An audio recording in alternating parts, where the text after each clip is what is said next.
ang mga kwento ng pag-ibig, kwento ng buhay at kwento ng pag-asa dito sa Barangay Love Stories. Love Stories.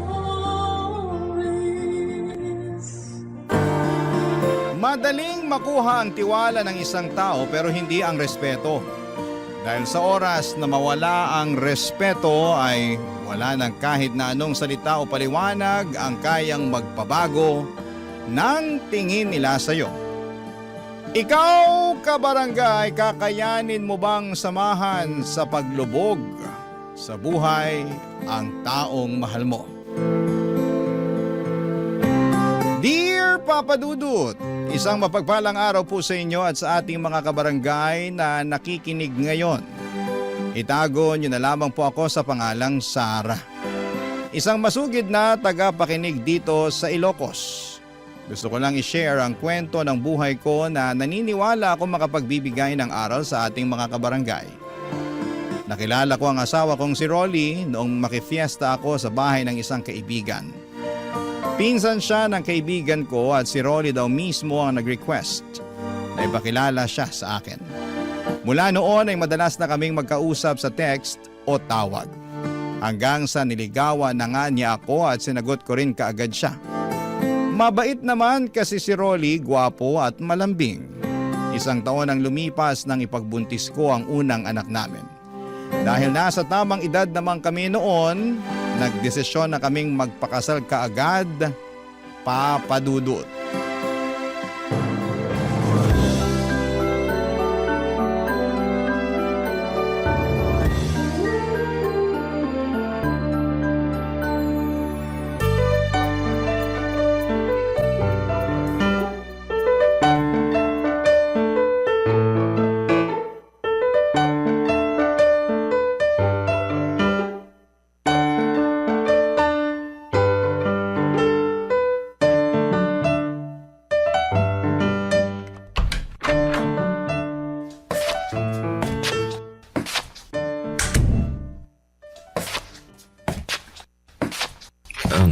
Mahal, dahan-dahan sa paglalakad ha. Malapit na tayo sa sofa kaya kumapit ka lang dito sa braso ko. Mahal, kaya ko namang maglakad. Ikaw talaga, oh. Siyempre, iniingatan lang kita tsaka yung anak natin. Oh, yan, maupo ka na dito sa sofa. Yan, dahan-dahan lang ha. Grabe, ang bigat na talaga ng tiyan ko ngayon. Kaya nga dapat mas mag-ingat ka sa mga kilos mo. Lalo na ngayon, ilang buwan na lang, manganganak ka na. Excited na talaga ako pero medyo kinakabahan din. Ako din naman. Kahit hindi ako yung manganganak, sobrang kinakabahan din ako. Alam mo, sa totoo lang, medyo nagigilty ako eh. Huh? Bakit ka naman nagigilty? Wala lang.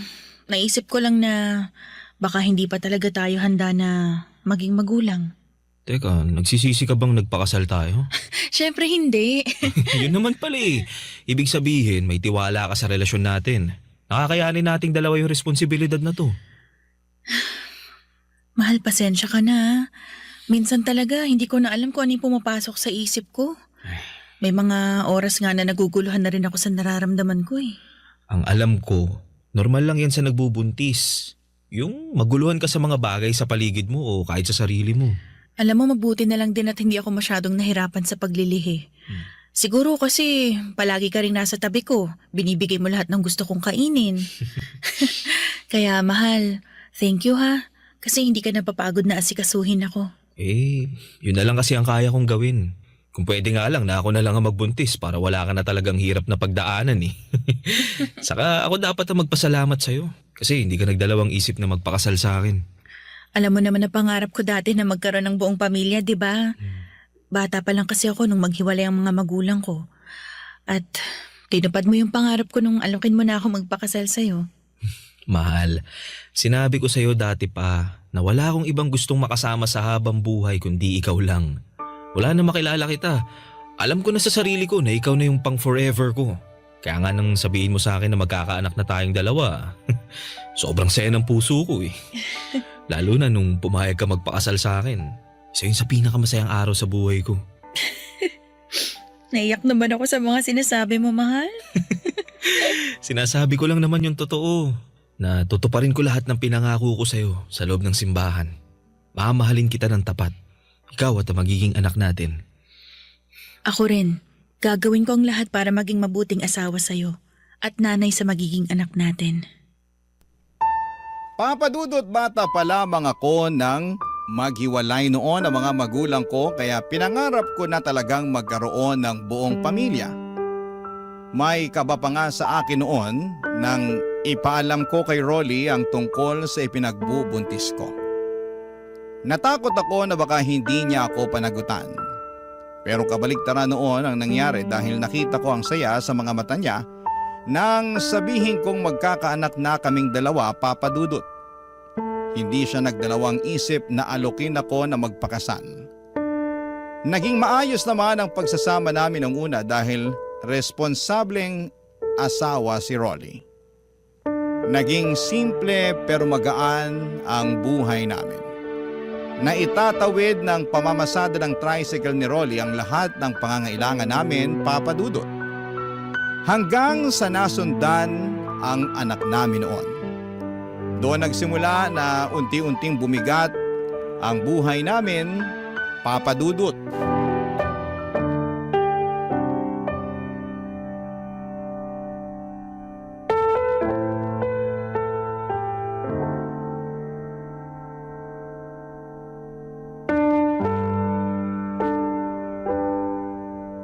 Nagugutom ka ba? Hindi. O may gusto ka bang ipabili sa kantin? Pagkain? May iinom? Wala. Mahal, wala ka rin masyadong kinain kagabi bago ka matulog. Kailangan mo lagyan ng laman yung tiyan mo para makabawi ka ng lakas mo. Kapapanganak mo pa lang. Hindi pwede na hayaan kitang manghina. Pero wala nga kasi akong gana. Sige, ipagbabalat na lang kita ng mansanas kung ayaw mong kumain ng... Mahal, hindi mo ba narinig yung sinabi ko? Wala akong kahit na anong gustong kainin. Isa lang ang gusto kong gawin ngayon at alam mo kung ano yon. Mahal, Gusto kong makita yung anak natin, Rolly. Gusto ko na siyang mayakap. Sarah, hindi pa pwede sa ngayon. Nasa incubator pa rin siya eh. Rolly, hindi ko maintindihan kung saan ba ako nagkulang.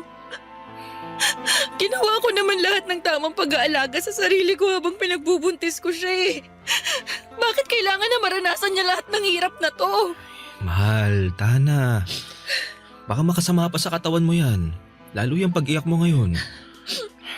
Magiging maayos din si baby. Ha? Kaya kailangan natin magpakatatag para sa kanya. Pasensya na, mahal. Nagiging mahina na naman ako eh. Ayos lang, mahal. Normal lang kung ano man yung nararamdaman mo ngayon. Basta kailangan lang talaga natin magpakatatag. Lalabas nga pala ako mamaya kasi susubukan ko manghiram ng pera sa pinsan ko. Nagalaw ko na rin kasi yung natitirang ipon natin para sa panganganak mo eh. Kung hindi lang kasi sana napaaga yung panganganak ko at wala sa incubator si baby, baka hindi naubos yung ipon natin. Sorry, mahal. Huwag kang mag-sorry, mahal. Kasi wala namang may gusto nang nangyari sa inyo ng bunso natin. Sige, susubukan ko na lang din na manghiram sa ibang kamag-anak ko para may pandagdag naman tayo ng panggastos dito sa ospital. Sige, mahal. Kung wala ka namang maihiraman, wag mo nang pilitin, ha? Ako na lang ang gagawa ng paraan para mabayaran natin lahat ng kailangan dito sa ospital.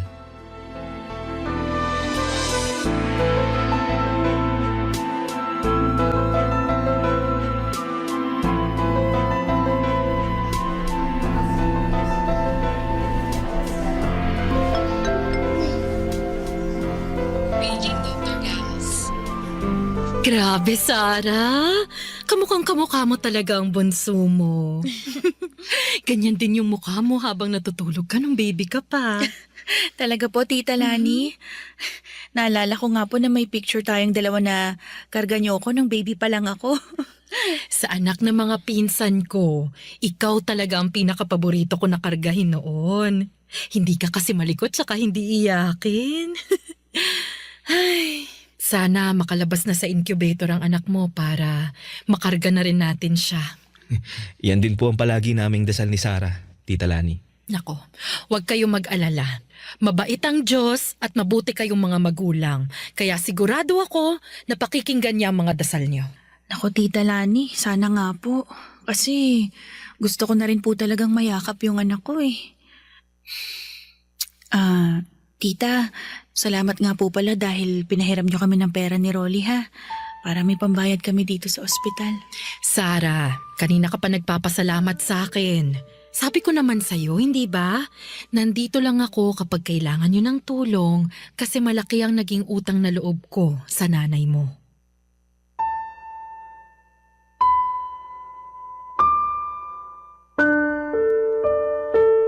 Papa Dudut, first cousin ni nanay si Tita Lani.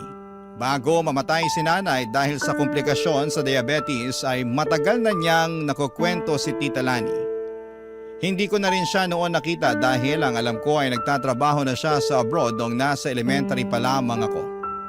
Naging friends lamang kami sa social media at nang makita ko na nandito na pala siya sa Pilipinas ay naglakas loob ako na i-message siya para hingan ng tulong. Napaaga kasi ang panganganak ko at malaki ang naging gastusin namin sa ospital at sa awa ng Diyos ay hindi nagdalawang isip si Tita Lani na puntahan at tulungan kami. Malapit lang pala kasi ang tinitirhan niya mula sa ospital kung saan kami nakakonfine ng anak ko.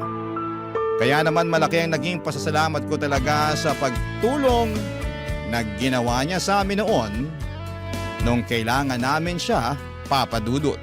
Barangay Love Stories. Barangay Love Stories.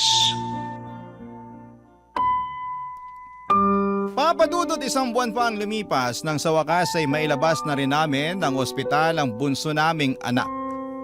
Kaya lang ay hindi doon natapos ang kalbaryo namin. Naging sakitin siya at kinailangan ng mamahaling gamot para sa kanya. Nang mga panahong yon ay baon na talaga kami sa utang. Hindi na namin alam kung saan pa kami kukuha ng panggastos sa bahay. Nag-aaral na rin kasi noon ang panganay naming si Joshua kaya patong-patong na talaga ang gastusin namin. Dumating pa sa point na hindi na kami nakakabayad ng inuupahan naming bahay. Naiiyak na lamang ako gabi-gabi sa mga problemang dumarating sa amin ng asawa ko. Hanggang sa naglakas loob na akong muling lumapit kay Tita Lani. Hindi naman niya ako binigo at inalok pa nga kami na doon na muna tumirapan samantala sa bakanting paupahan niya, Papa Dudut.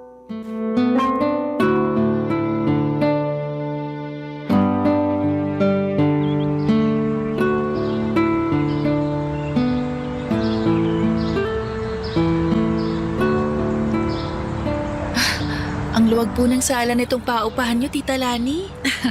Maluwag ang sala pero medyo maliit ang kwarto at kusina. Naku, pagpasensyahan nyo na lang muna to ha. Kasi ito na lang yung bakante sa mga paupahan ko ngayon. Naku, Tita, napakalaking tulong na po nito sa amin. Oo nga po, tita. Halos kumpleto na nga rin po yung mga gamit dito sa loob eh. May sofa na tapos may malaking aparador pa po sa kwarto. May ikalan na nga rin po na magagamit namin para sa pagluluto eh. Yung huling tumira kasi dito, hindi na kinuha yung mga binili nilang gamit para sa unit na to. Kaya yan, marami pa talaga kayong mapapakinabangan dito. Nakakatuwa nga po kasi wala na kami halos po problemahin sa mga gamit para sa unit na to. Oh, linisin nyo na lang din ng mabuti ha, para magamit nyo ng maayos. Medyo maliit nga lang ang unit na to kumpara dun sa ibang pinapaupahan ko. Ito na lang kasi talaga yung bakante, kaya ito lang yung pwede kong ipagamit sa inyo ngayon. Naku, Tita, kahit nga po maliit na kwarto lang para sa aming apat, ayos na po yun eh. Ano ka ba? Siyempre gusto ko kasi talaga na maging komportable kayo. Lalo na yung mga bata. Hindi pwedeng hayaan ko na basta na lang sila lumaki sa kung saan. Naku, maswerte nga rin talaga kayo at may bakante akong unit na pwede nyong gamitin.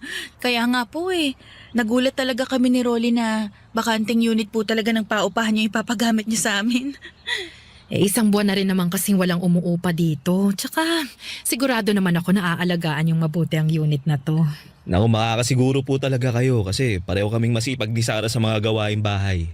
Nako, mabuti naman kung ganon. Tita Lani, yung tungkol po pala sa bayad dito sa upa, pwede po bang sa susunod na buwan na lang kami makapagbigay? Nakasangla pa po kasi yung tricycle ni Rolly. Uunahin po sana muna naming bayaran yon para hindi kami ipitin nung pinagsanglaan niya. Kaya nga po kung okay... Sarah, Huwag niyo na munang isipin yung pambayad sa upa para sa buwan na to, ha?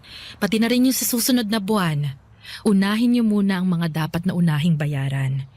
Hindi ko pa naman kailangan ng pera sa ngayon. Talaga ho?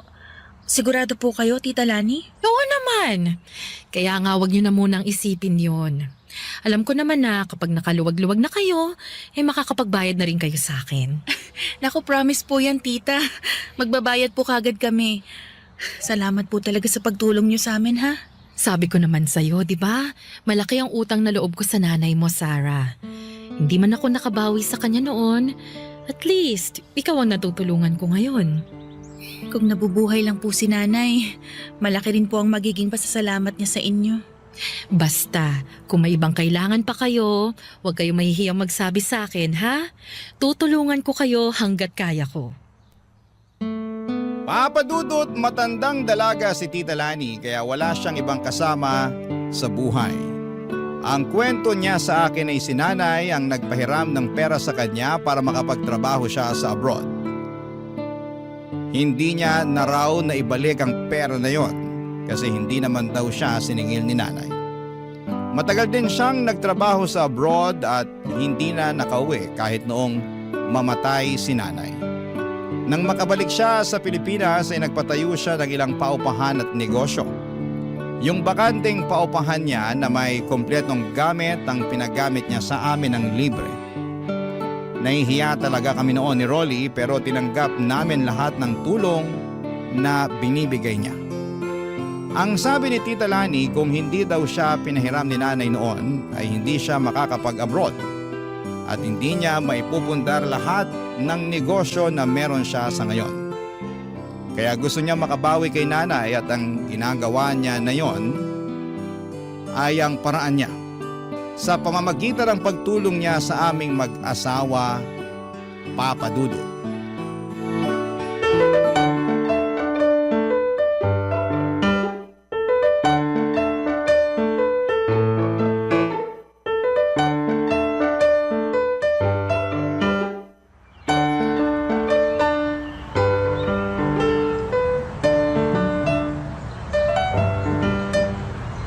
Mabuti naman at nakatulog na sa wakas si baby. Baka kapaghanda na ako ng tanghalian namin ni Rolly bago siya umuwi galing sa pamamasada. Sarah? Sarah, nandiyan ka ba sa loob ng bahay? Huh? Sarah? Si Tita Lani yung kumakatok. Ano kayang kailangan niya? Mapuntahan na nga sa sala.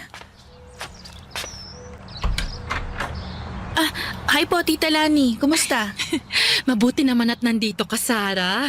Akala ko kasi hinatid mo si Joshua sa school niya eh. Naku, mainit po kasi kaya hindi na muna kami lumabas ni Bunso. Pinasabay ko na lang po si Joshua sa kaklase niya na nakatira lang dyan po sa tapat. Bakit po pala kayo nandito? Nagluto kasi ako ng adobo kagabi at ito, naparami yung luto ko. Nagdala ko para sa inyo. Naku, Tita. Sakto po kasi plano ko na rin pong magluto sana ng tanghalian namin. Ay, talaga? Naku, buti pala't napaagang pagdala ko nitong ulam. Oo nga ho eh. Ay, tara ho, pasok ho muna kayo. Magsasaing na rin po muna ako bago ko initin tong ulam. Sige.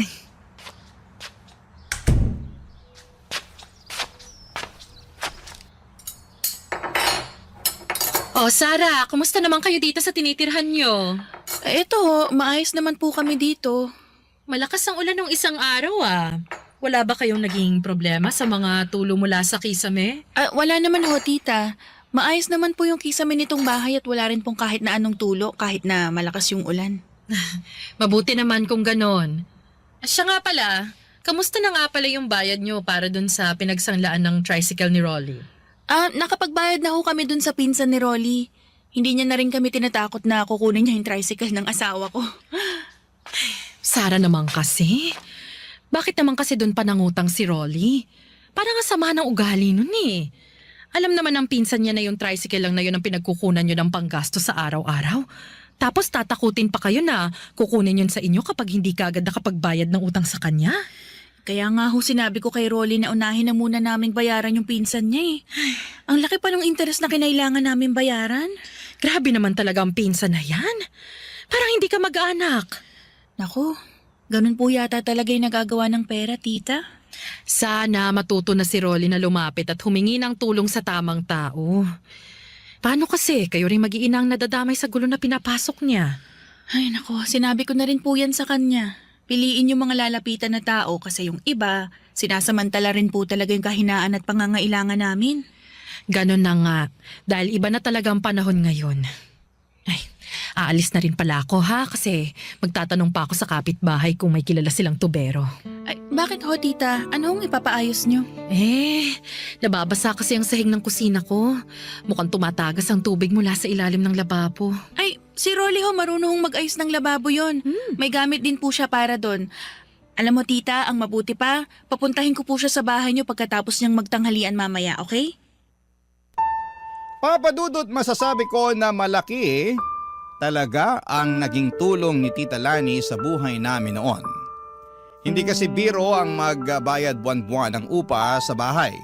Kaya naman yung pagpapatira niya sa amin ng libre sa isa sa mga paupahan niya ang naging daan para unti-unti kaming makabangon ng asawa ko. Nasimulan na naming bayaran yung mga pinagkakautangan namin at hindi na rin kami masyadong nagigipit. Kahit pa mahal ang mga gamot ng bunso namin. Hindi lang kasi yung libreng tirahan ang tinutulong sa amin noon ni Tita Lani. Madalas din siyang nagdadala ng mga pagkain sa bahay namin. Hindi lang po basta ulam ha. Kung hindi, paminsan-minsan ay siya pa mismo ang nag-grocery para sa pamilya ko. Nahihiya na nga ako pero hindi ko naman pwedeng tanggihan ang mga tulong na ibinibigay niya. Sabi nga niya mag-isa na lamang naman daw siya sa buhay. Kaya kami na lang din halos ang tinuturing niyang pamilya niya. Papa Dudut. Barangay Love Stories. Barangay Love Stories. Papa Dudut, naging malapit na rin ang anak kong si Joshua kay Tita Lani. Madalas din kasi siya nitong bilhan ng laruan.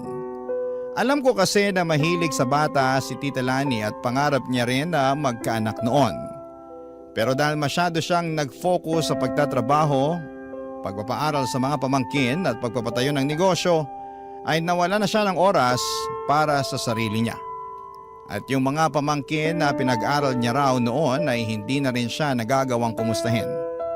Kaya naman pinagpapasalamat niya rin na dumating kami sa buhay niya. Kasi naramdaman niya ulit kung paano ang magkaroon ng isang pamilya. Marami nga palang alam sa pagkukumpuni ang asawa kong si Rolly. Dati kasi siyang nagtatrabaho sa isang talyer at kahit pag-aayos ng lababo o iba pang parte ng bahay ay kaya niyang gawin. Kaya naman sa tuwing may kailangang ayusin sa bahay ni Tita Lani ay si Rolly ang madalas na pinapatawag niya Papa Dudut.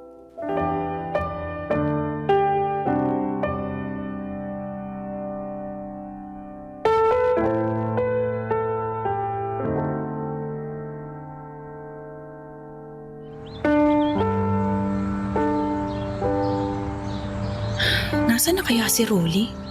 Hindi man lang nagre-reply sa mga text ko kanina pa. Nay, ano pong merienda natin? Oh anak, andyan ka na pala. Ay nako, maupo ka na. Ipaghahain kita ng merienda mo, ha? Nagugutom na nga rin po ako kasi hindi ako nag-recess kanina. Oh, bakit naman hindi ka nag-recess? Hindi ko po ginastos yung baon ko Gusto ko po kasing mag-ipon para may pambili ako ng regalo ko sa inyo ni tatay sa Pasko. Nako anak, malayo pa naman yung Pasko Ikaw talaga.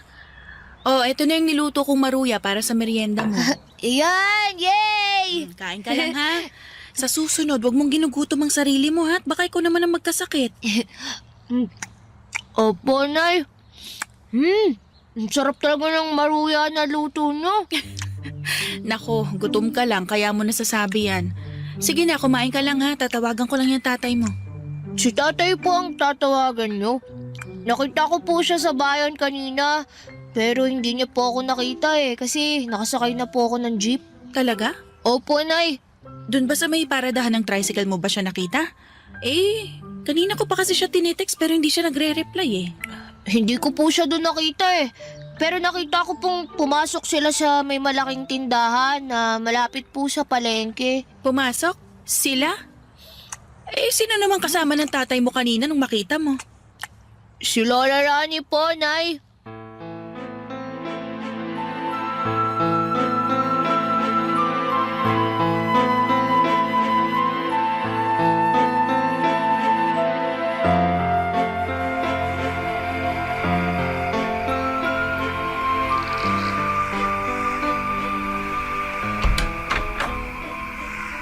mabuti naman nakauwi ka na. Hindi ka kasi nagre-reply sa mga text ko eh. Pasensya na, mahal. Nalobat kasi yung cellphone ko eh. Nagri-ring pa naman yung cellphone mo nung tinatawagan ko nung una bago ka tuluyang hindi na makontak. Hindi ko rin kasi napansin na tumatawag ka bago mamatay yung cellphone ko. Ganun ba? Siya, pumasok ka na dito para mapaghain kita ng hapunan. Tulog na rin yung mga anak natin kanina pa. Sayang, hindi ko pala makukulit ngayon si Bunso. Nako, bukas mo na siya kulitin kasi nahihirapan din akong patulugin siya kanina eh. Oh, sige, mahal. Mukha namang maaga rin siya magigising bukas. Ano nga palang ulam natin kasi nagugutom na ako eh. Ayun, nagprito ako ng bangus at talong. Kumain ka na. Sakto. Kasi yan din talaga yung gusto kong kainin sa karinderya kanina eh. Kaya lang, naubusan na ako. Alam mo talaga, mahal, kung anong ulam ang gusto ko eh, no? Kakain na ako, ha? Sige, kumain ka lang dyan. Ikaw, kumain ka na ba? Oo, sinabayan kong kumain yung mga bata kanina.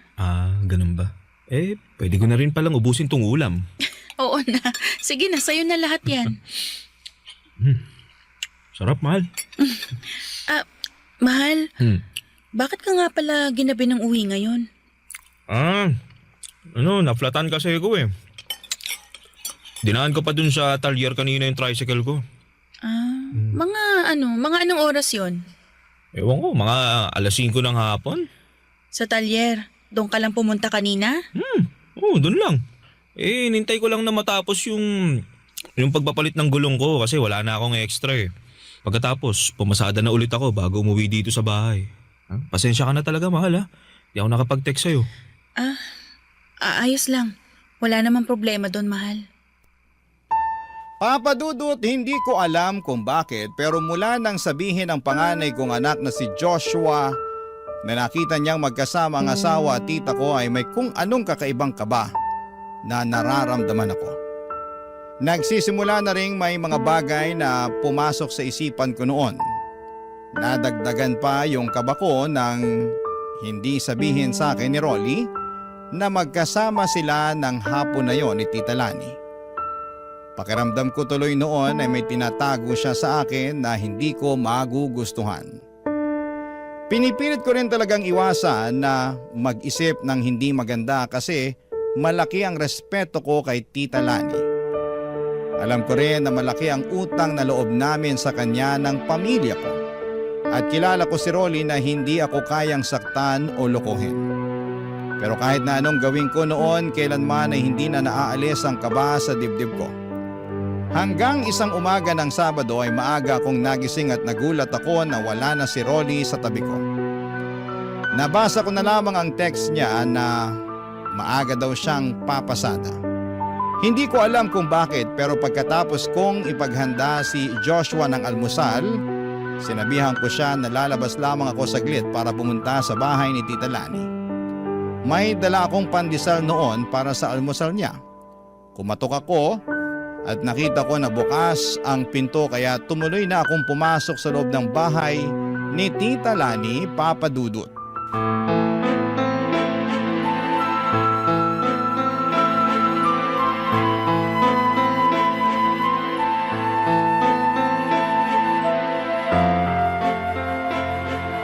Tita Lani, pumasok na po ako kasi bukas po yung pinto ng bahay nyo. May dala po akong pandesal para almusal nyo. Rolly, ano ba? Sabi nang wag dyan sa liig. Ano yun? Kasi malakas yung kiliti ko. Sino yung mga yun? Yun nga yung gusto ko, yung nakikiliti ka eh. Saan nagkagaling yun? Sabi ng tama na eh. Diyos ko, Halikan dyan. boses ni na Rolly at Tita Lani yun ah. Dito na lang banda sa Nanggagaling sa loob ng kwarto ni Tita. Rolly, tama na nga sabi. Huwag sabi dyan. Sige ka, baka hindi ko mapigilan ang sarili ko. Ano naman?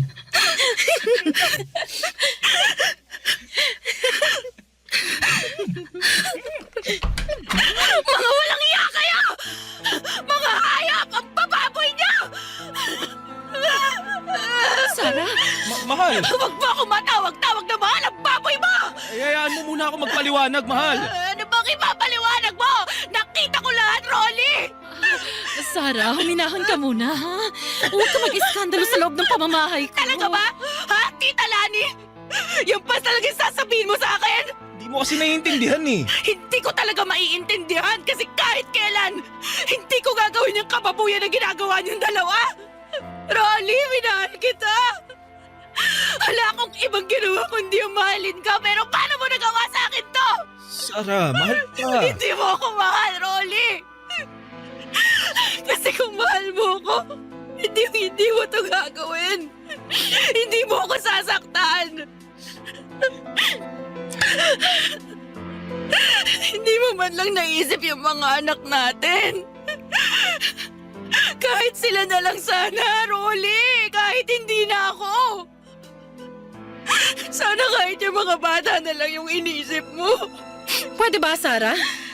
Huwag kang magdrama dito sa loob ng bahay ko.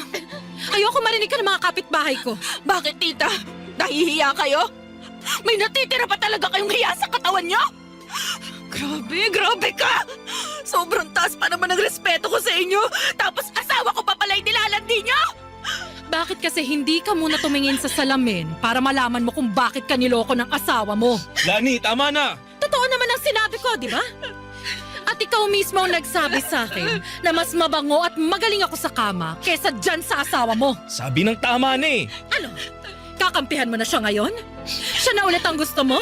O sige, magsama-sama kayong lumaya sa pamamahay ko at sa unit ko na tinitirhan nyo ngayon ng libre. Lalayas talaga kami ng mga anak ko kahit hindi mo sabihin yan. Kasi hindi ko kayang tumira kasama ng mga anak ko sa bahay na pagmamay-ari ng isang malanting kagaya mo. Sarah, teka, sandali lang. Bitawan mo ako, Rolly!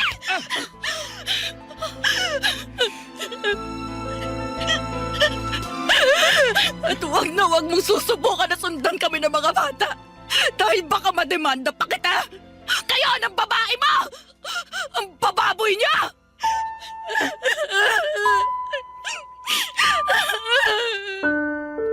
Papa Dudut, hindi talaga ako makapaniwala sa nakita ko noong araw na yon. Kung paanong maglandian sina Rolly at Tita Lani sa loob ng kwarto niya. Pakiramdam ko ay sasabog ang puso ko sa sobrang sakit ng nararamdaman ko. Na parang kulang na lamang ay lamunin ako ng lupa. Sa ilang taon na relasyon namin noon ni Rolly, kahit kailan ay hindi niya ako niloko o sinaktan.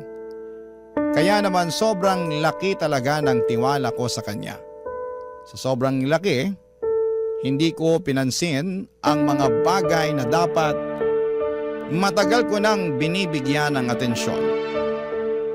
Yung pagbabago ni Rolly ng password sa cellphone niya, pag-alis ng maaga, at pag-uwi ng malalim na ang gabi. Pati ng madalas na pagpunta ni Tita Lani sa asawa ko sa bahay niya para magkumpuni ng kung ano-ano doon. Hindi na lang pala bahay ng tita ko ang kinukumpuni ng asawa ko. Maging ang sirang lababo sa bahay niya kung hindi pati na rin mismo ang may-ari nito. Hindi na ako nagdalawang isip pa na hiwalayan si Rolly, Papa Dudut. Mabuti na lamang at tinulungan ako ng isang pinsan ko sa side ni Papa at pinatuloy muna kami sa bahay nila. Ngayon ay 2 taon na akong single parent at patuloy na kumakayod para sa mga anak ko. Minsan pang sinubukan ni Rolly na makipag-ayos sa akin noon.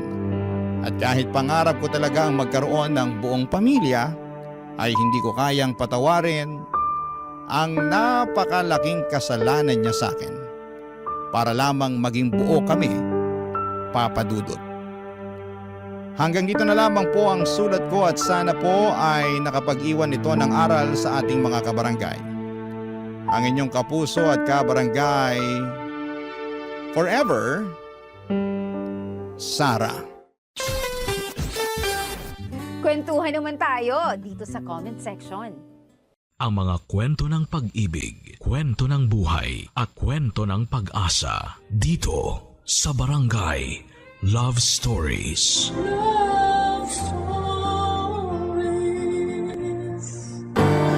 Ang pagkapit sa patalim upang kumita ng pera ay isang malupit at masakit na katotohanan na kinakaharap ng marami sa ating bansa. May mga tao na napipilitang gumawa ng mga bagay na labag sa kanilang prinsipyo para sa pera. Ikaw, kabarangay, Ano ang kaya mong gawin at tiisin para lamang kumita ng pera? Dear Papa Dudut, magandang araw po sa inyo. Ako po si Jed at nais ko po sanang ibahagi ang kwento ng buhay ko. Hindi po madali para sa akin ang ikwento ang mga nangyari. Pero matagal na po akong tagahanga ng Barangay LS at sa tingin ko ay makakatulong din sa akin kung may makakarinig at makakarelate sa kwento ko. Dito na po ako sa Pateros ipinanganak at lumaki. Iniwan po ako ng nanay ko noong 4 years old pa lamang ako para sumama sa ibang lalaki. Kaya ang tumatayong magulang ko ay ang tatay ko. Mahal na mahal ko po ang tatay ko at kahit kailan ay hindi ko hinanap ang pagmamahal ng nanay ko dahil hindi nagkulang ang tatay ko sa akin. Ang totoo po niyan, hindi ko na po alam kung nasaan ang nanay ko ngayon. Pero okay lang po. Dahil abala na ako sa mga hamon ng buhay at wala na akong oras para hanapin pa siya.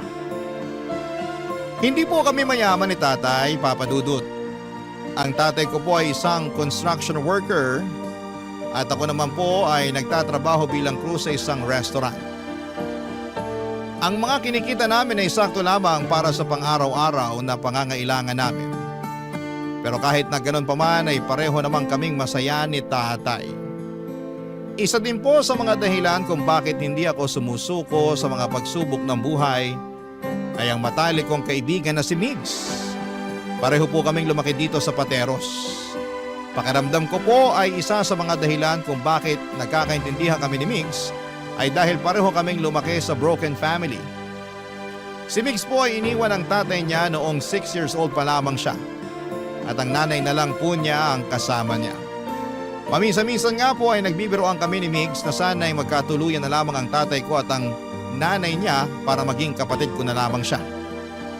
Hindi ko po alam kung bakit may mga magulang na ganon, Papa Dudut, pero hanga pa rin ako sa mga magulang na ginagawa ang lahat para sa kanilang mga anak. Tulad ng tatay ko at ng nanay ni Migs. At bukod po sa pagkakaroon ng broken family tulad ko ay hindi rin po nakapagtapos ng pag-aaral si Migs. Nagtatrabaho po siya sa isang talyer at tuwing nagkakatugma, ang mga araw ng day off namin ay nagbividyoke at nagiinuman kami. At tuwing nagkakaroon ng malalim na usapan ay hindi namin maiwasan na magkwentuhan tungkol sa mga pamilya namin, Papa Dudut.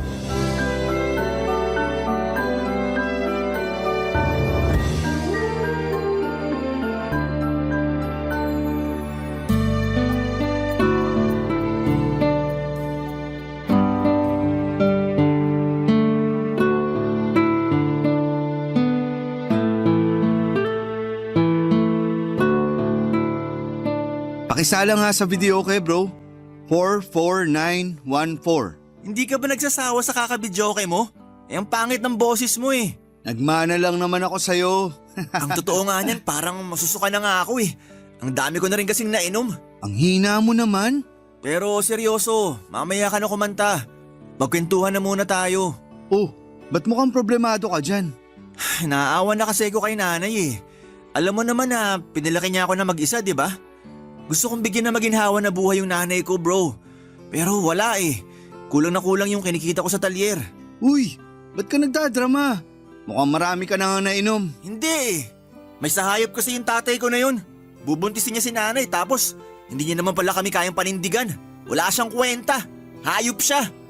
Ay, ganun din naman yung nanay ko eh. Huwag kang mag-alala, hindi ka nag-iisa. Ang saya siguro nun, no? Yung alin? Magiging magkapatid tayo kung sakali magkatuluyan yung mga magulang natin. Loko, ikaw talaga. Kung ano-ano na lang yung naiisip mo eh. Yung nanay mo ba bro? May bala ka pa bang hanapin yon? Naku, wala na. Mag-overtime na lang ako sa restaurant kaysa hanapin ko pa yun. Sayang lang sa oras. Pero ikaw, kahit nasasaktan ka, sa tingin ko sabik na sabik ka pa rin na makita yung tatay mo, no? Tama ba? Siguro. Ewan ko ba? Gusto ko siyang makita pero gusto ko rin siyang sumbatan sa ginawa niyang pang-iiwan sa amin ni nanay. May balita ka ba kung nasan yung tatay mo? Wala eh. Pero sigurado ko nasa Pilipinas lang yun. Ang sabi kasi sa akin ni nanay, bobo daw sa English yun. Kaya sigurado akong hindi pa nakakalis ng bansa yun. Grabe ka naman sa tatay mo. Eh ikaw ba? May balita ka ba kung nasan yung nanay mo? Ang sabi sa akin ni tatay, may pamilya na raw yung nanay ko sa Iloilo. Ang layo naman. Uy, may naisip ako. Ba't di mo kaya hanapin yung nanay mo sa Iloilo? Loko-loko, nandito na sa Maynila yung buhay ko. At isa pa, ano namang magagawa ko dun? Hindi nga ako marunong mag-Ilonggo eh. Nakakatuwa sila pag nag-aaway, no? Para naglalambingan lang. Pero seryoso, gaya nga ng sabi ko, ayoko nang hanapin yung nanay ko. Kung masaya siya sa bago niyang pamilya, edi congratulations. Pero ako, hindi ko pababayaan si tatay. Alam mo kung ano yung pinagpapasalamat ko, bro? Kung tutuusin, pwede sana akong ipamigay ng tatay ko sa mga kamag-anak namin nung sanggol pa lang ako. Pero hindi niya ginawa yun. Pinanindigan niya yung pagiging ama niya sa akin. At yun ang kaulugan ng isang tunay na lalaki. Nako, mukhang magkakasundo nga sila ng nanay ko. Kasi ganun din yung nanay ko eh. Nung iniwan siya ng tatay ko, pinanindigan niya rin yung pagiging nanay niya sa akin. Kakatuwa, no? Ang dami pala nating similarity. Oo, at isa na dun yung talent natin sa pagkanta. Pero seryoso, salamat bro ha. Salamat saan? Kasi sobrang solid ng samahan natin. Nandyan ka parati para damayan ako. Eto pinapangako ko sa'yo bro.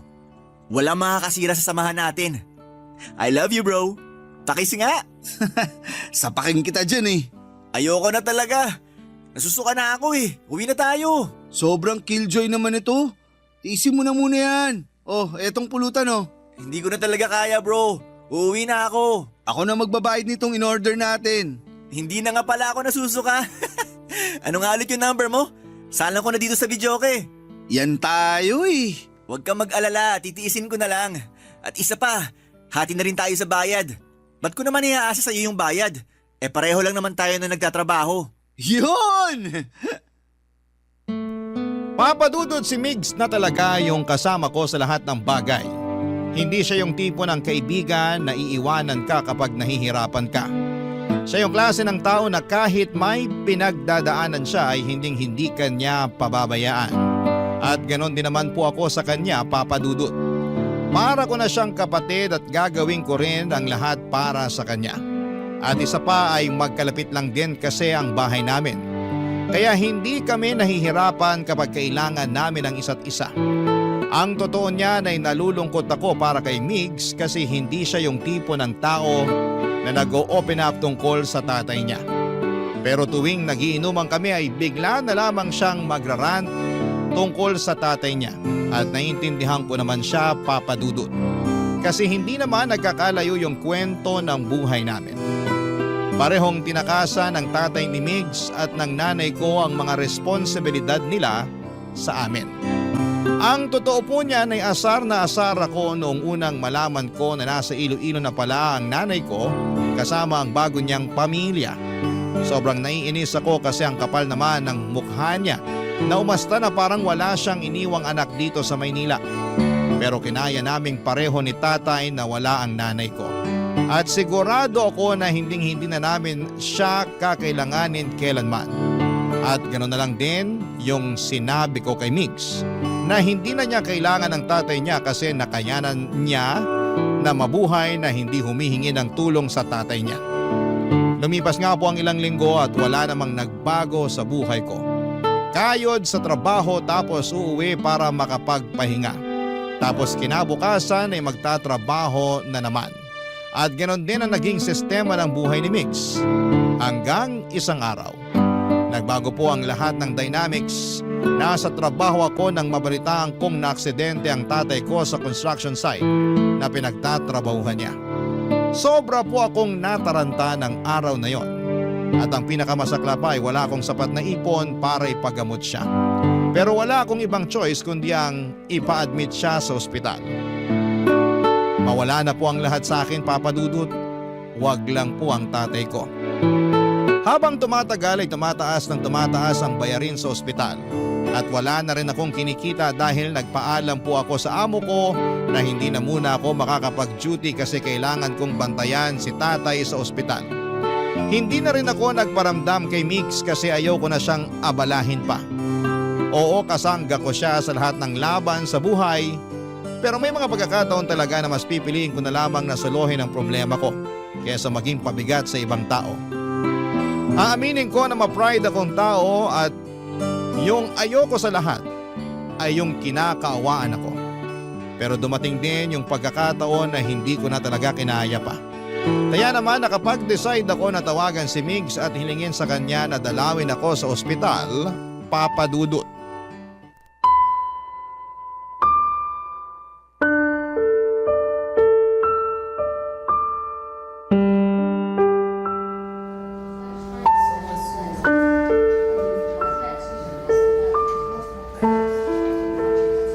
Bro, kumusta ka na? Dito na lang tayo sa labas mag-usap. Nagpapahinga pa kasi si tatay sa loob. Sige. Bro, may papakiusap sana ako sa'yo eh. Bakit? Ano yon? Pwede ba akong makairam ng pera sa'yo kahit konti lang? Pasensya ka na talaga ha. Pero walang-wala kasi ako ngayon eh. Pero promise, babayaran kita kapag nakabalik na ako sa trabaho. Mabuti na nga lang at napakiusapan ko pa yung boss ko na huwag akong tanggalin sa trabaho habang nandito pa ako sa ospital. Sana wag mong masamain tong sasabihin ko sa'yo ha, pero hanapin mo na lang kaya yung nanay mo sa Facebook. Tapos humingi ka na rin kaya ng tulong sa kanya. Matagal na kaming kinalimutan ni Nanay, Migs. Kung ayaw mo akong pairamin, di ba alin na lang? Gagawan ko na lang ng paraan to. Uy, ito naman. Tampo agad. Kung ayaw mo lapitan yung nanay mo, hindi naman kita pipilitin eh. Suggestion lang yun bro, okay? Suggestion lang. At isa pa, naiintindihan kita kasi ganun din naman ako eh. Kung sakali man na mangyari sa nanay ko yung nangyari sa tatay mo eh, hindi rin ako hingi ng tulong dun sa tatay ko, no? Pasensya ka na kung napagtaasan pa kita ng boses. Sorry, hindi ko na talaga alam kung anong gagawin ko eh. Pambihira ka naman kasi. Ba't di ka tumawag ka agad sa akin? Kung hindi pa ako sinabihan ng kapitbahay natin, hindi ko pa malalaman na naaksidente na pala yung tatay mo. Kilala mo naman ako eh. Yung ayoko sa lahat, yung kinakaawaan ako. Pero wala na talaga akong choice kasi tumataas na yung bill ni tatay dito sa ospital. O yan, 10,000 yan. Sa'yo na yan. Seryoso ka? Ang laking pera nito ah. Ibibili ko sana ng mga bagong damit at sapatos yan. Pero di bali na lang, sa'yo na yan. Sige na, tanggapin mo na. Bro, salamat talaga. Pero hindi, babayaran kita. Hulugan ko to. Ang tigas naman ng ulo mo eh. Sinabi nang sa'yo na yan. Alam mo naman na parang kapatid na yung turing ko sa'yo, di ba? The best ka talaga.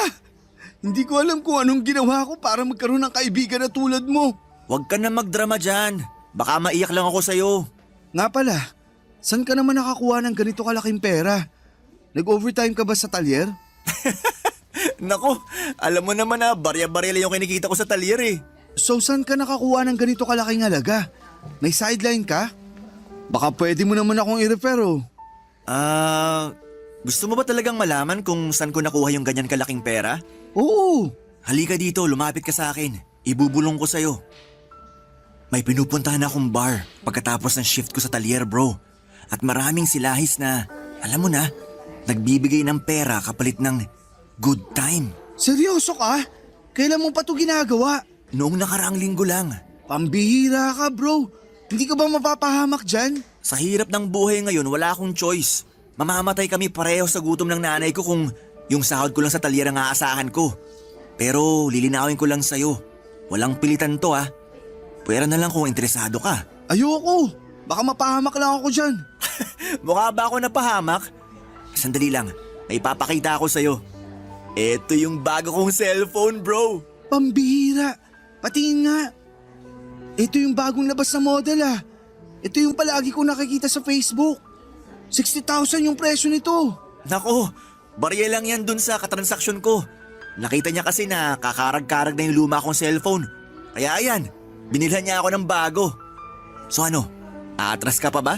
Kung sakaling bigyan ako ng ganito kamahal na cellphone, pwede ko rin to ibenta para may pambayad na ako dito sa ospital. Pero hindi ko talaga kaya. Di bali na lang. Bro, maniwala ka sa akin. Wala pa yan sa kalahati ng pwede nilang ibigay sa'yo. Basta gagalingan mo lang. Loko ka. Sapakin kita dyan eh. Akala ko ba walang pilitan ha? Sayang lang kasi ang gwapo mong yan. Sigurado ako na hindi ka mahihirapan. Sobra akong nabigla sa mga sinabi sa akin ni Migs, Papa Dudut.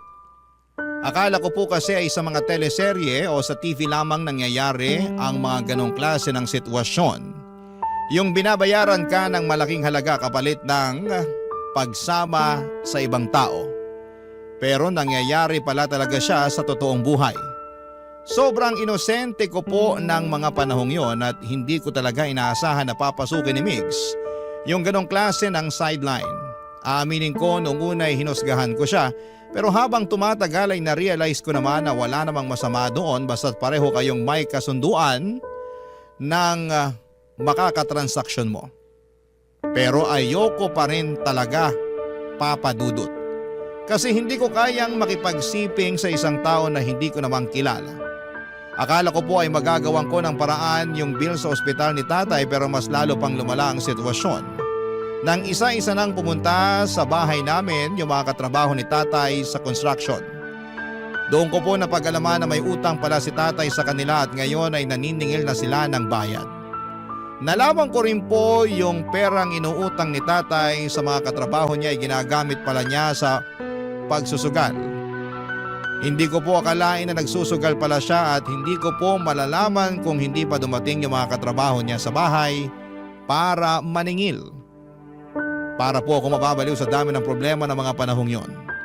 Bumalik po ako sa trabaho ng mga panahong yon at pagkatapos ng shift ko, dumidiretso ako sa ospital para bantayan si tatay. Yung bahay naman namin ay pinaubaya ko na kay Migs, mabuti na lamang at mapagkakatiwalaan ko siya. Pero kahit na anong kayod ko ay kulang na kulang pa rin ang sahod ko para pambayad sa ospital at para bayaran ang mga pinagkakautangan ni tatay. Sa totoo lang, parang gusto ko nang sumbatan si tatay kasi sobrang bigat na mga problema ang iniwanan sa akin. Pero hindi ko siya magawang sumbatan kasi hindi naman po siya nagkulang sa akin bilang ama. Medyo naiintindihan ko rin po kung bakit siya nagsugal ng palihim.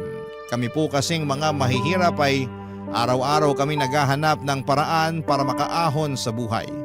At kahit na anong kayod namin ay parang hindi pa rin namin maabot yung buhay na gusto naming maranasan. Kaya minsan yung iba sa amin umaasa na lamang sa swerte o sa sugal. Barangay Love Stories. Barangay Love Stories.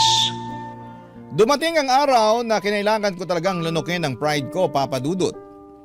Nag-Facebook ako at nag-message sa nanay ko na ngayon ay nakatira na sa Iloilo. Nagbabaka sakali ako na baka matulungan niya ako at mapadalhan ng pera.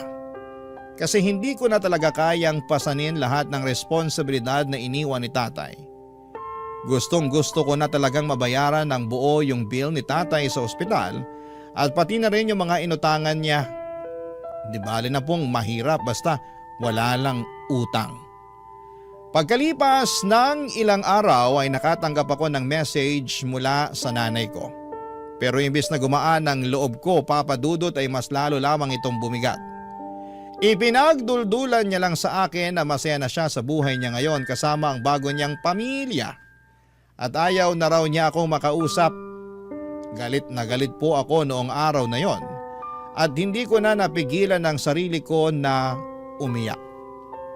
Hindi nagparamdam ang nanay ko sa akin ng ilang taon at ni minsan ay hindi kami humingi ng tulong sa kanya. Pero nagawa niya pa ring ipamukha na parang wala akong kwentang anak at noong araw na yon ay isinumpa ko na hindi ko nakakausapin ang nanay ko at pati na rin yung mga taong may kinalaman sa kanya. At noong araw na yon ay doon ko na napag-isipan na siguro ay eto na yung senyales ko para tanggapin ang inaalok ni Migs. Nadala ako sa bugso ng damdamin kasi naisip ko noon na wala nang mas nakakahiya pa kesa sa tanggihan at kamuhian ako ng sarili kong ina. Kaya naman nilubos-lubos ko na yung pagluno ko ng pride ko, Papa Dudut. Pumunta po ako sa bahay ni Migs at doon ko na ikinuwento sa kanya ang desisyon ko na tanggapin ang alok niya. Dito ko na naisip na baka eto na rin ang sagot sa lahat ng problema ko, Papa Dudut.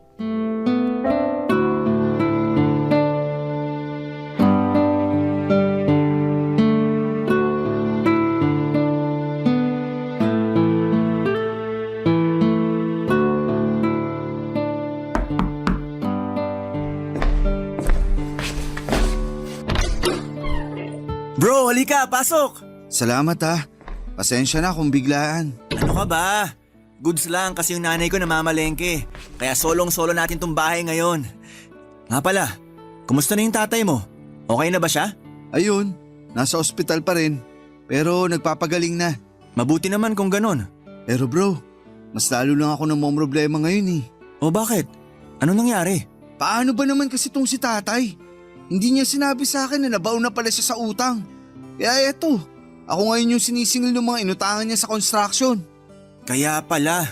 Ha? Naalala mo ba nung isang araw na pinabantay mo ako sa bahay nyo? May lalaking sobrang galit habang hinahanap yung tatay mo. Pero hindi ko na masyadong pinansin kasi akala ko lasing lang. Pasensya ka na talaga kung pati ikaw nadadami na sa problemang ginawa ng tatay ko. Wala yun. Umalis din naman kaagad yung taong yun eh. Natakot ata kasi pinagtitinginan na siya ng mga kapitbahay nyo habang nagsisisigaw siya sa labas ng bahay nyo. So, ano nang balak mo ngayon? Kailangan ko na talagang mabayaran yung bill sa ospital at yung mga pinagkakautangan ni tatay sa lalong madaling panahon. Para matapos na tong problema ko. Ilang gabi na rin kasi akong hindi nakakatulog ng dahil lang dito. Bro, pasensya ka na ha. Pero wala akong maibibigay sa iyo ngayon eh. Yung natitirang pera ko kasi, naibigay ko na kay nanay. Wala akong balak mangutang o mangingi sa'yo ng pera. Ha? Tinatanggap ko na yung inaalok mo sa akin nung nakaraan. Jed, ikaw ba talaga yan? Sino ka? Anong ginawa mo sa kaibigan ko ha? Hindi ako nakikipaglokohan sa'yo. Seryoso nga. So anong nakain mo at nagbago yung isip mo? Tinanggap ko yung advice mo nung nakaraan. Nagchat ako sa walang kwenta kong nanay. Ops, sandali lang. Oh, bakit?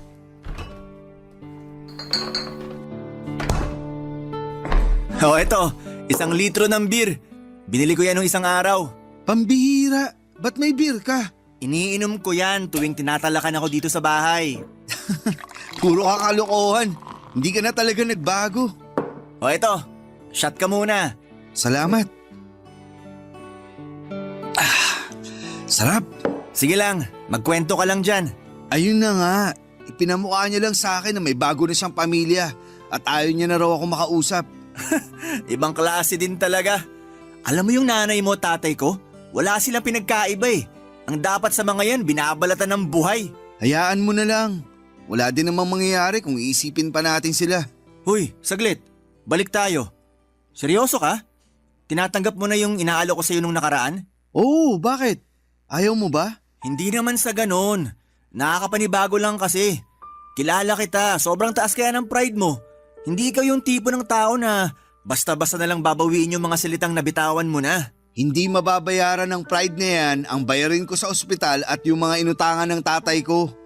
At isa pa, harap-harapan yung pinagduduldulan ng nanay ko sa akin na wala akong kwentang anak. May masasakit pa ba dun? Lugmok na nga yung pride ko.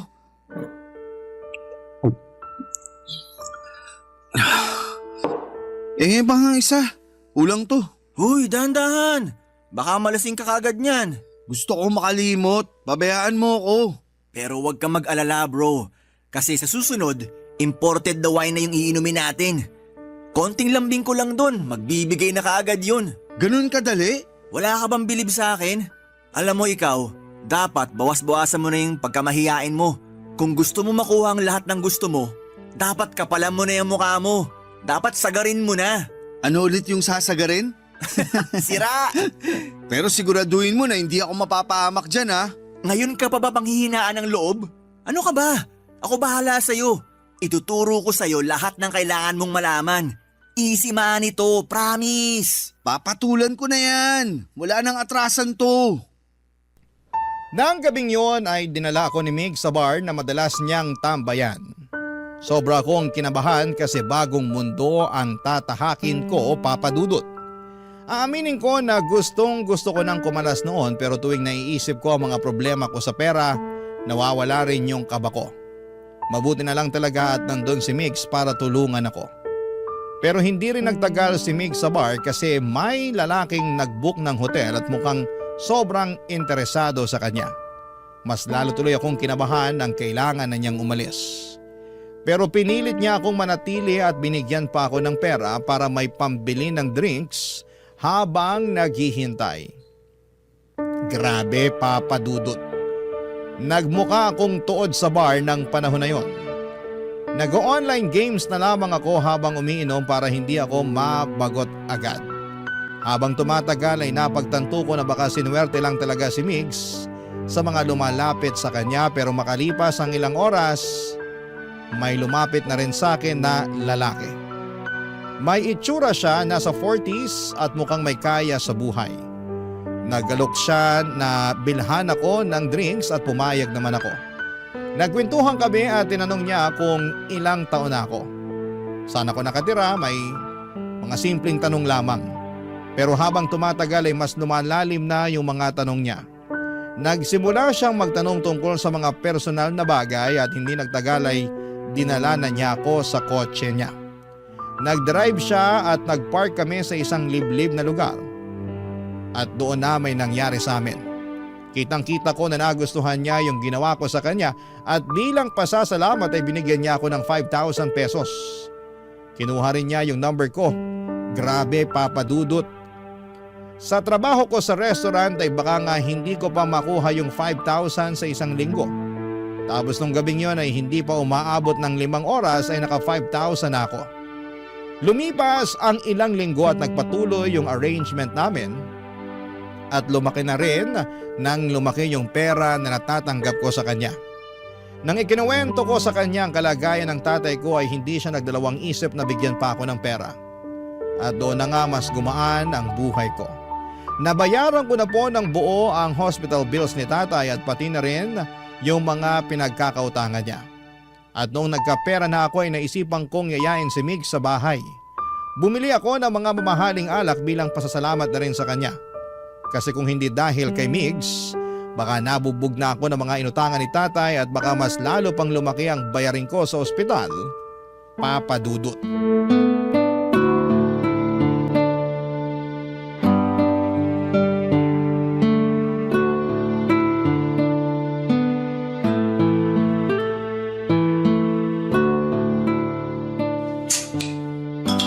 Aba, mukhang big time ka na ngayon ah. Siyempre naman.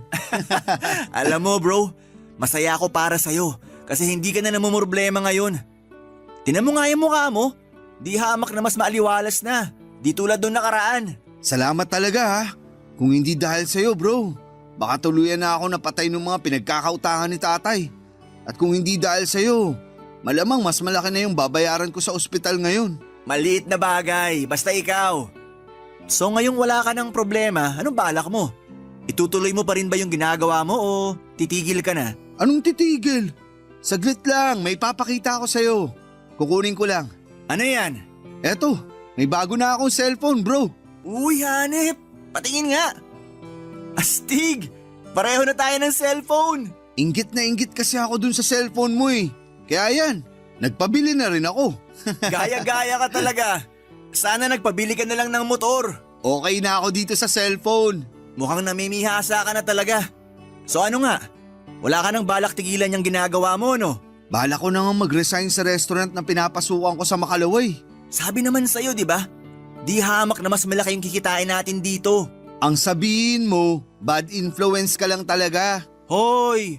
Kung hindi dahil sa bad influence na to, malamang hanggang ngayon pinagtitiisan mo pa rin yung cellphone mong mumurahin. May point ka naman. Kamusta nga pala yung lalaking nagkagusto sa'yo? Mayaman ba? Mayaman bro, legit. At ang gara ng kotse niya. Tapos hindi siya umayaw tuwing nangingi ako ng pera. Sana pala ako nalang yung nakabingwit dyan. Kasi yung nagkagusto sa akin mukhang nauubusan na ng pera eh. Paano ba naman? Nung humingi ako ng pera nung nakaraan, 1,000 lang yung binigay sa akin. Hayaan mo na. Parang dagat lang yan. Minsan high tide, minsan low tide. Expert na expert ah. Sa susunod, ako na to magpapaturo sa'yo kung paano makabingwit ng big time. Sira. Pero seryoso, sa tingin ko, okay na ako sa ganitong klaseng buhay. Kasi mabait naman yung nagkagusto sa akin eh. Tapos, ayaw niya yung nakikipagtalik ako sa iba. Ayos yun, di ba? Para safe daw. Buti ka pa nga. Kasi yung sa akin kung sino-sino na lang yung pinapatulan eh. Halatang uhaw na uhaw. Mabuti na lang talaga at palagi ako nag-iingat. Ay, nga pala bro, baka pwede mo naman akong i-refer dyan sa kakilala mo. Swerte-swerte mo naman. Hindi mo na kailangan maghanap ng iba para lang magkapera. Malabong mangyari yan. Patay na patay kasi sa akin yun eh. Yabang neto. Ano ba itsura nung nabingwit mo ha? Baka nakita ko na yan sa bar dati. Palaging nakasalamin, may balbas, palaging nagsusuot ng may kwelyo, tapos naka-black na pants at sapatos. Ha?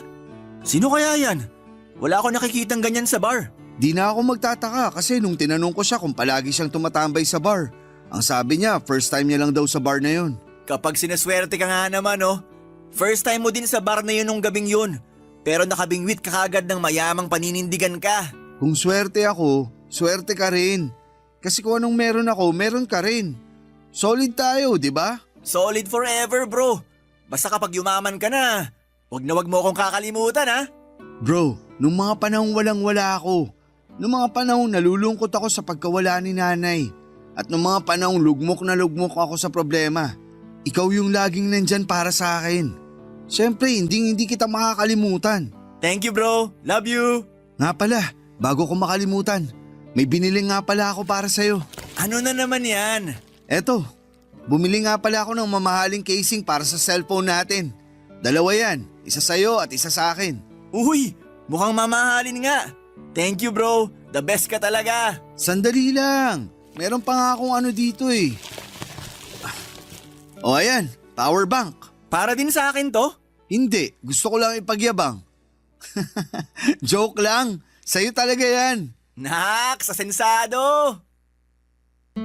At tuluyan na nga akong nilamon ang sistema ng panahong yon, Papa Dudut. Aaminin ko na naging bulag ako sa mga bagay na nakamit ko. At sa mga pagkakataong yon ay parang nakalimutan ko na ang mga prinsipyo ko.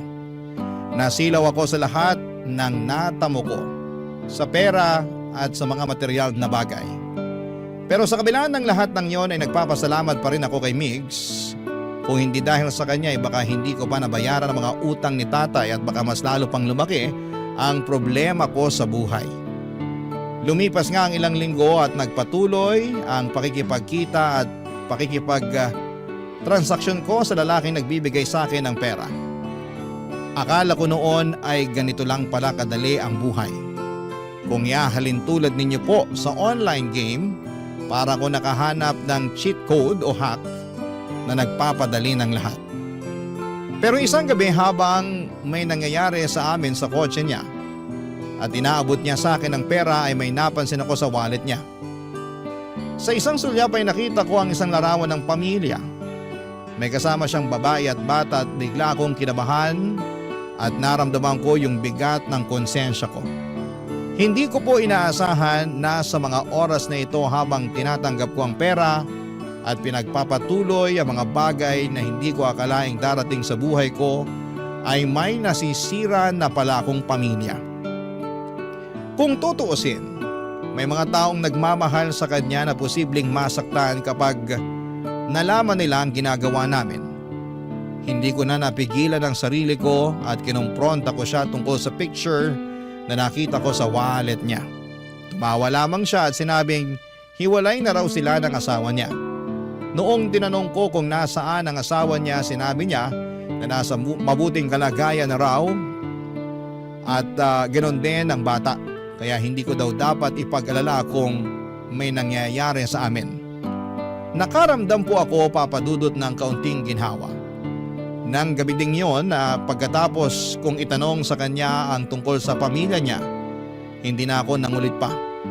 Tumahimik na lamang ako, Papa Dudut. Sa totoo lang ay takot ako na kung magsalita pa ako ay baka magbago ang lahat at mawala na ng tuluyan ang pinagkakakitaan ko. Nang mga panahong yon, Papa Dudut. Barangay Love Stories. Barangay Love Stories. Papa Dudut, dumating na sa puntong nakapag-ipon na ako ng sapat na pera at unti-unti ko na ring napapagawa ang bahay namin. Kasabay nito ay unti-unti na ring gumaling si tatay. Ang saya ko talaga, Papa Dudut, dahil hindi na lang ako nakakabili ng gamot para sa kanya, kundi pati na rin yung mga simpleng pangangailangan niya. Kaya naman talagang nararamdaman ko ang pag-asenso ko sa buhay kahit papaano. Pero sa kabila ng mga magagandang pagbabago sa buhay ko ay napansin ko na unti-unti rin na nade-depress si Migs. Napapansin ko kasi yung mga post niya sa Facebook at talagang nararamdaman mo na may pinagdadaanan siya. At nung hindi na niya sinasagot ang mga tawag at messages ko ay talagang nag-worry na ako. Isang araw ay nag-decide akong pumunta sa bahay nila at nandun ang nanay niya at nang tinanong ko kung nasaan si Migs ay sinabi niyang madalas na lang daw na natutulog ito. At isang beses sa isang araw na lang daw kumain. Nag-worry ako lalo at nagtanong ako sa nanay ni Migs kung ano ang nangyayari. Pero kahit yung nanay niya mismo ay hindi alam kung ano ang nangyayari kay Migs. Alam ko na may mga pagkakataon sa buhay na ang isang tao ay kailangang mapag-isa para makapag-isip. Kaya't napag-isipan ko na siguro ay kailangan lamang ni Migs ng oras para magpahinga at makapag-reflect. Pero dumaan ang isang linggo at wala pa ring pagbabago sa kalagayan niya. Nang pumunta ulit ako sa bahay nila ay ganoon pa rin ang sitwasyon.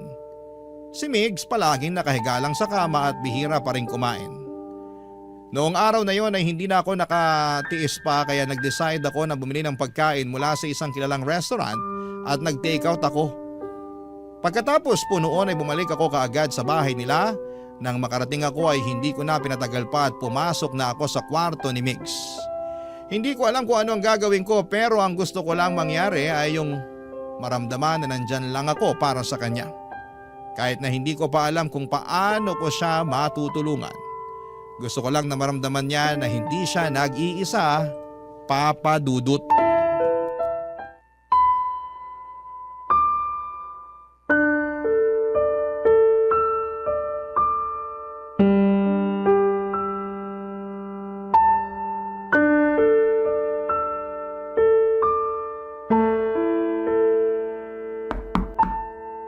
Bukas yan. Bro, may dala akong pagkain. Bumili ako ng lechon manok. Alam kong paborito mo yan. Oh, eto. Ilalapag ko na dito sa mesa ha. Sige na, kumain ka na. Wala akong gana. Ano ba kasing nangyayari sa'yo ha? Nung nakaraang linggo pa ako chat ng chat at tawag ng tawag sa'yo pero ni minsan hindi mo ako sinagot. Pati yung nanay mo wala na rin alam sa mga nangyayari sa'yo. Pabayaan mo na muna ako. Gusto ko mapag-isa.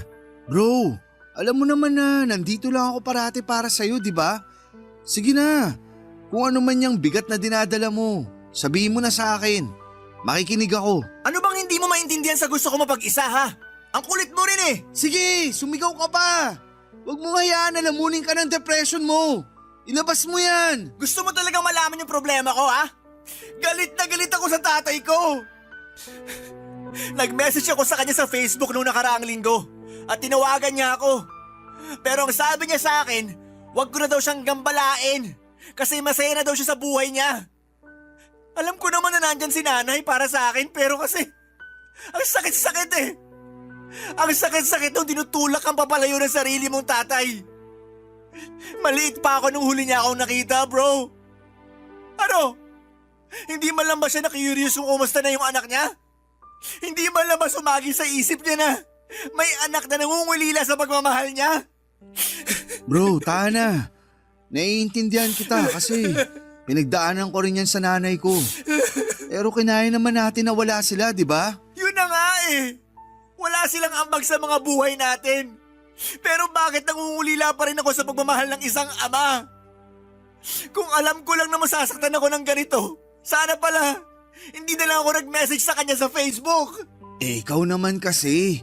Dapat simulat sa pool pa lang, nilabas mo na yung kinikimkim mong sama ng loob sa tatay mo para hindi ka na nasasaktan ng ganito.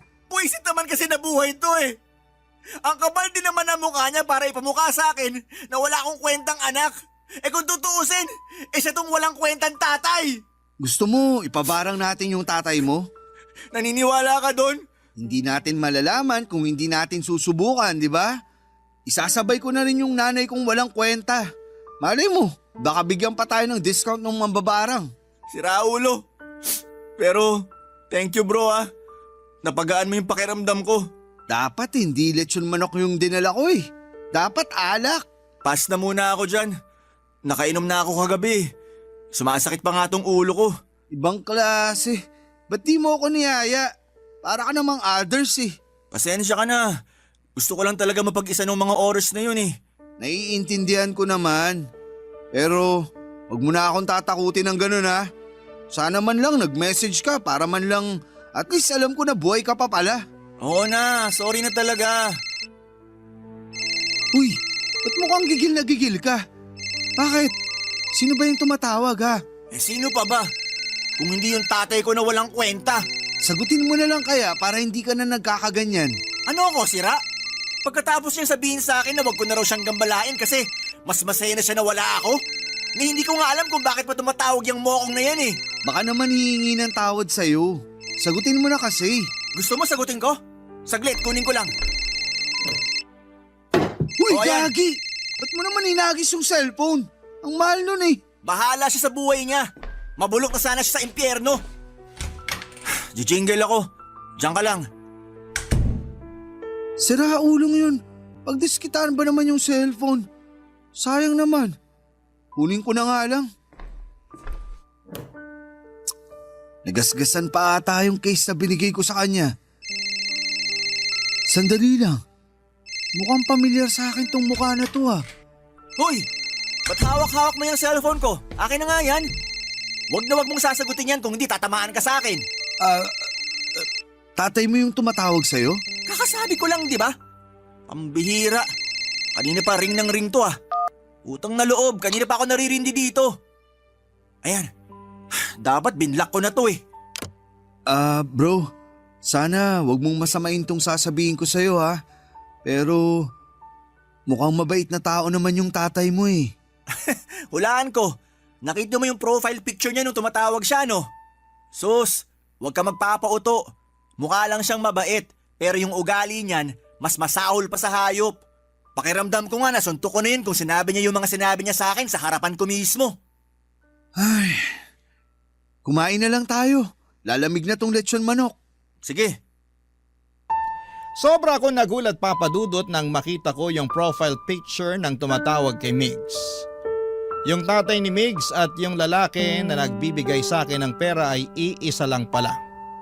Alam kong marami sa mga kabarangay natin na magagalit sa sasabihin ko pero pinili kong itago kay Migs na tatay niya pala ang katransaksyon ko. Kasi natakot ako na baka mawalan ako ng pera. Aaminin ko na malaking tulong yung pera na ibinibigay niya sa akin at kung sakali mang magkagulo ay sigurado ako na sa kangkungan ako pupulutin. Lalo na't wala pa akong trabaho. Habang tumatagal ay mas lalong bumigat ang konsensya at naiilang ako sa pakiramdam. Kasi tatay mismo ng best friend ko ang pinatulan ko. Doon ko rin napagtanto na yung family picture na nakita ko sa wallet niya ay baby picture pala ni Migs. Siguro ay marami sa inyo ang hindi maniniwala pero hindi ko talaga nakilala yung nanay ni Migs sa litrato kasi ang layo ng itsura niya noon kung ikukumpara mo sa ngayon. Parang ibang tao na siya ngayon kumpara doon sa nasa family picture. Habang patuloy kami sa pagkikita ng tatay ni Migs ay pasimple ko siyang tinatanong tungkol kay Migs. Inamin niya na ang dahilan kung bakit may picture ni Migs at ng nanay niya sa wallet niya ay para ipakita na hindi siya silahis tuwing nagtatangka siya o nagtataka yung mga katrabaho niya kung lalaki ba talaga siya. Sabi pa niya na wala na raw siyang balak na makipag-ayos kay Migs o sa nanay nito. Nung marinig ko yon, sobrang nalungkot ako para sa best friend ko, Papa Dudut. Tumagal pa kami ng ilang buwan sa ganitong setup pero doon ko na naisip na kailangan ko na talagang tapusin ang pakikipagkita ko sa tatay ng best friend ko. Ang totoo niyan ay tutol na tutol yung tatay ni Migs sa gusto kong mangyari kasi nahulog na daw ang loob niya sa akin. Pero nanindigan ako at tuluyan ko na talaga siyang iniwanan. Nakalikom na ako ng sapat na pera at gusto ko na ring magsimula ng bagong buhay. Hindi ko na kayang ipagpatuloy yung ginagawa ko dahil alam ko na tinatraidor ko na si Migs at diring-diri ako sa sarili ko tuwing naiisip ko yung ginagawa ko sa best friend ko. Doon ko na na-realize na sobrang halaga pala ng itama ang mga mali mo habang maaga pa. Kasi kung ipagpapaliban mo lamang ay baka hindi mo na rin mamamalayan na huli na pala ang lahat. Isang araw nang pumunta si Migs sa bahay ay niyaya niya ako na makipag-inuman at hindi ko akalain na mangyayari na yung matagal ko nang kinatatakutan, Papa Dudut.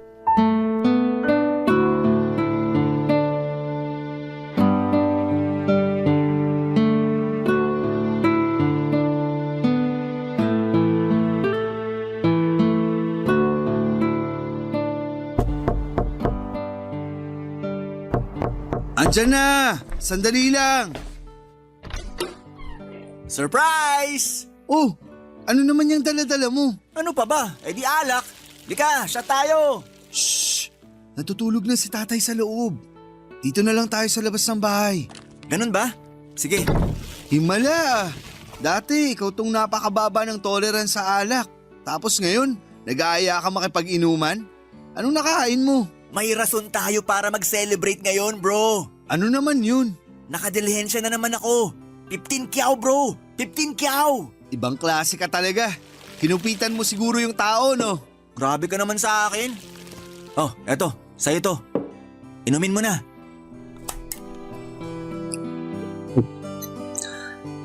Salamat. Nga pala, kamusta yung sideline natin? Ang totoo nga niyan, titigil na ako. Maghanap na ako ng matinong trabaho bukas. Ha? Bakit?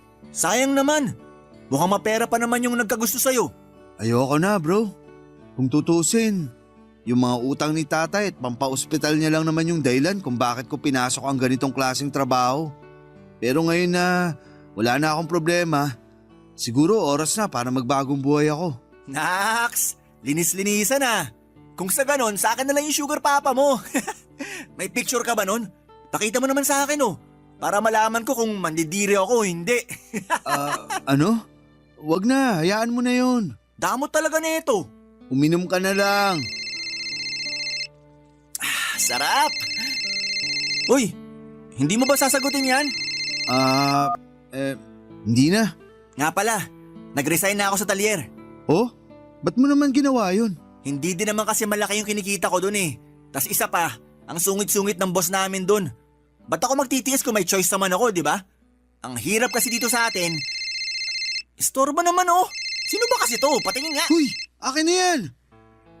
Sandali lang. Tatay ko to ah. Ba't kausap mo yung tatay ko ah? Bro, magpapaliwanag ako. Yung tatay ko ba yung nagbibigay ng pera sa'yo ha? Magsalita ka! Kung hindi babasagin ko tong cellphone mo! Oo, pero tinapos ko na yung ugnayan ko sa kanya. Bro, maniwala ka. Hindi ko alam na tatay mo na pala yung katransaksyon ko. Ito ko lang nalaman nung pumunta ako sa bahay mo. Matagal mo na palang alam pero nilihim mo pa rin sa akin to. Ang lakas din ng loob mo bro. Pinagkatiwalaan kita. Tinrato kita ng parang kapatid. Tapos ganito yung gagawin mo sa akin? Kaya ako nga tinatama yung mga pagkakamali ko, di ba? Sana wag mo naman akong husgahan. Bro, di ba solid tayo? Intindihin mo naman sana ako. Oh, ayan na cellphone mo. Aalis na ako. Kung magtatagal pa ako dito, baka mapatay lang kita. Mix, sandali lang. Ako na nga tinatapos yung ugnayan sa tatay mo, di ba? Kasi unti-unti na ako nilalamon ng konsensya ko. Lalong-lalo na nung nalaman ko na anak ka pala niya. Kinuwento ko ang lahat-lahat sa'yo. Kung paano niya ako tinaboy. Tapos tatraidorin mo lang pala ako. Anong klaseng kaibigan ka ha? Kinailangan ko lang ng pera. Sino ba sa atin yung hindi nakakailangan ng pera ha? Kaya nga natin pinasok tong mundo na to eh. Kasi salat na salat tayo sa buhay. Pero yung hindi ko matanggap-tanggap ay yung paano mo nagawang tiisin yung pakikipagsiping sa tatay ko. Habang nagpapanggap ka na wala kang alam sa harapan mismo ng sarili niyang anak. Mix, simula pagkabata pa lang, magkaibigan na tayo. Kilala mo ako. Alam mo mismo sa sarili mo na hindi ako ganitong klaseng tao. Huli na ang lahat. Kung sinabi mo sa akin na mas maaga to, siguro napatawad pa kita. Pero hindi eh. Nagpakasaya ka sa piling ng sarili kong tatay. Napaka-ahas mong kaibigan. Kunwari ka pa nag-aalala ka sa akin. Pag-usapan naman natin ng maayos to. Ayaw mo talaga akong layuan ha? Layuan mo ako. Kung hindi, mas malala pa dyan ang aabutin mo sa akin. Papa Dudut, ang dami ko pong tinamong galos noong araw na yon. Pati yung tatay ko ay nag-alala sa akin. Pero nagsinungaling ako at sinabi ko sa kanya na napagtripan lamang ako sa may kanto. Pero kahit na ang dami kong galos ay hindi ko pa rin makuhang magalit kay Migs kasi tama naman ang mga sinabi niya. Kasalanan ko rin kung bakit hindi ko siya sinabihan ng mas maaga tungkol sa mga nalaman ko. Sinubukan ko pong puntahan si Migs sa bahay nila pero hindi na niya ako kinausap. Ang nanay na lamang niya ang humaharap sa akin pero mukhang walang alam ang nanay ni Migs ng mga panahon na yon. At nakita ko rin na blinak ako ni Migs sa Facebook. Mukhang pinutol na nga talaga ni Migs ang ugnayan naming dalawa. Ang totoo po niya ay sobra akong nanghihinayang kasi para ko na siyang kapatid. At kung maibabalik ko lamang ang panahon, sana'y hindi ko na lamang ginawa yung mga nagawa ko. Madaling kitain ang pera. Pero ang pagmamahal ng isang tunay na kaibigan ay mahirap hanapin. Kaya sa mga kabarangay natin dyan, kung may mahal kayo sa buhay, wag na wag kayong magsasawang iparamdam sa kanila na importante sila sa inyo at wag na wag nyo silang paglilihiman kung ayaw ninyong mangyari sa inyo yung nangyari sa akin. Sa ngayon po, Papa Dudut, ay nakahanap na ako ng trabaho bilang clerk sa isang kilalang convenience store at wala na rin akong balita kay Mix. Pero tuwing napapadaan ako sa bahay nila ay napapansin ko na palaging walang tao doon. Ang totoo niyan ay sobra akong na-curious kung ano nga ba ang kalagayan ni Migs at ng nanay niya pero mukhang hindi ko na talaga makukuha ang sagot sa mga katanungan kong yon. Kung sakali man po na may mga bagong kaganapan sa buhay ko ay makakaasa po kayo, Papa Dudut, na magpapadala ulit ako ng sulat sa inyo. Maraming salamat po sa pagbibigay sa akin ng opportunity para may kwento ko sa inyo ang isa sa mga pinakamasaklap na bahagi ng buhay ko. Ang inyong forever kapuso at kabarangay, Jed. Ano ang masasabi mo sa ating Barangay Love Stories today? Aabangan namin yan sa aming comment section.